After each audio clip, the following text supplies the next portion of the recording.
Student, आप सभी का स्वागत है एजुकेशन मास्टर में। आज हम लोग क्लास 9 के केमिस्ट्री का चैप्टर उसका टॉपिक पढ़ने वाले हैं, लॉस ऑफ केमिकल कम्बिनेशन। तो लॉस ऑफ केमिकल कम्बिनेशन दो टाइप के होते हैं। पहला होता है law of conservation of mass, जो कि ये बताता है कि mass can neither be created nor be destroyed in a chemical reaction.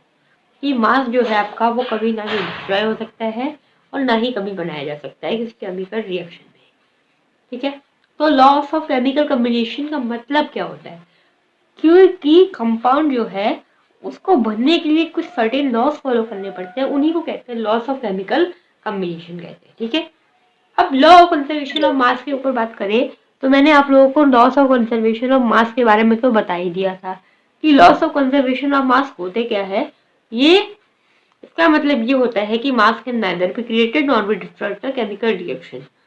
तो according to this law the mass of the product species will be equal to the mass of reactant species. उल्टा बोल दिया, mass of reactant species must be equal to the mass of product species.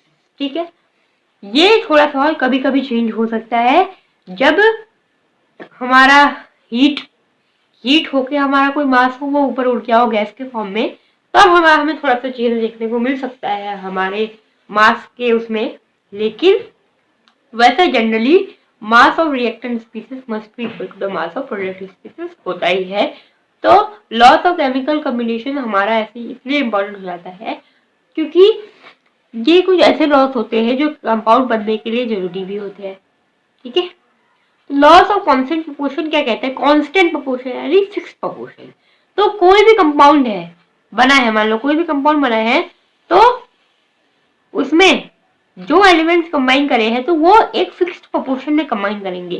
ठीक है, तो वो कह सकते हैं हम लोग कि when any compound forms then the part of its constituent elements remain same in the compound.